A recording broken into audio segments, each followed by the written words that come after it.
are getting into some of the real challenging material. If you look ahead, you've got Peter's denial. We can start getting into that, and trial before Pilate, and of course the death of Judas, and all the issues that come up with that. I wonder if they're going to throw Acts in here somewhere. But it's all coming our direction, so we gird up our loins, to use biblical language, and press forward as best we possibly can. We were in the Garden of Gethsemane, and we had the situation laid out for us in Matthew and Mark, specifically in regards to the multiple times that Jesus comes and speaks to the disciples, the nature of his prayer, the reality that as the God-man, Jesus clearly knows exactly what is coming, and hence even in the, I again emphasize, even in the Gospel of Mark, chapter 14, please notice, and we are using the synopsis if anyone wants to grab them, they're up there, but verse 41, and he came the third time and said to them, are you still sleeping and taking your rest? It is enough. The hour is come. The Son of Man is betrayed into the hands of sinners. Rise, let us be going. See, my betrayer is at hand. And remember what I mentioned to you. I guess we should have done that during the quiet time, huh? What I mentioned last week, and have mentioned a couple of times, and I keep mentioning it because it is, I think, important. One of the primary objections to the historicity of the gospel accounts is the idea that you have this evolution over time where Mark has this primitive view of Jesus, this low view of Jesus. Jesus is out of control. Jesus doesn't know what. Mark and Luke have a little bit more controlled Jesus until finally you get to John, and Jesus is in charge of everything.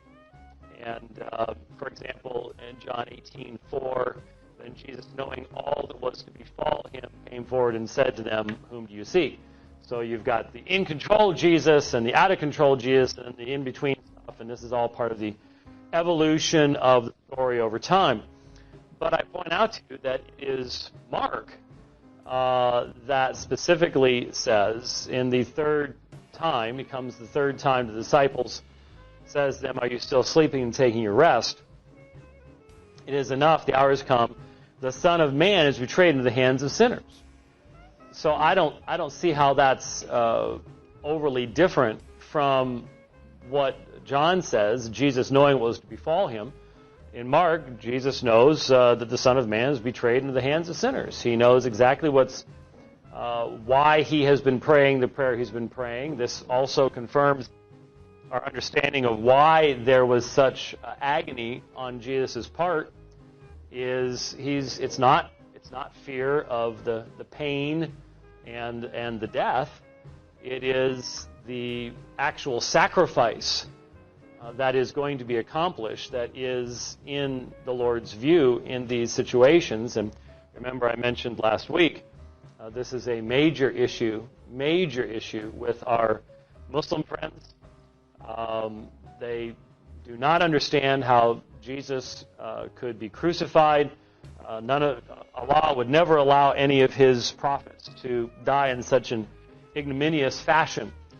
And yet, it is incumbent upon us, when we have opportunity of speaking to our Muslim friends, to emphasize to them the reality of the self-sacrifice of Jesus Christ.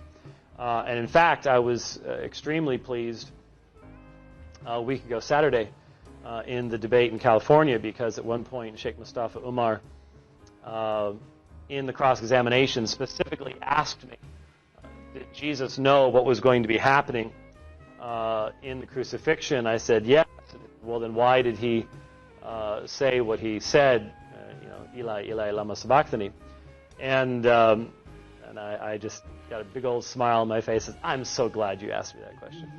I love when Muslims ask me that question. It happens a lot, and it always gives me 2 to 3 minutes of good gospel preaching to be able to get into the debate at that particular point in time. So I just mentioned this once again, that there is no reason to believe. I mean, if you were just to look at the columns on page 298 in the synopsis, and you were to ask the question as to the relationship of the Gospels and which one is first, and is there evidence of development and all the rest of this stuff, it's Luke that telescopes all this stuff. There's nothing there in Luke for that major portion of the dialogue that takes place in regards to the numbers of times that Jesus comes back and forth, and the Son of Man's betrayed in the hand. That's not even there in Luke. So just always remember, outside of these walls, the vast majority of places that you would go, you're going to be presented with an idea based upon what's called Markan priority, as we've discussed many times before. The idea that Mark is first, Matthew and Luke are dependent upon Mark, John's out doing his own thing in the woods someplace, and this is the fundamental assumption that is made not only in the teaching that you would get in most places, but certainly within the commentaries that you would pick up at the local Christian bookstore, et cetera, et cetera. And yet there's, just as we have seen throughout our synoptic study over the last decade, when did we start again, 96?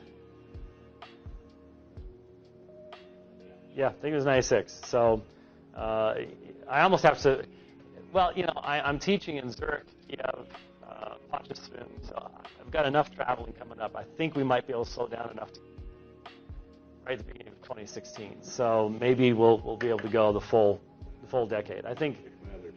Yeah, you have to check that. We may be over a decade. We may be over a decade? Oh, okay. Well, I'll see.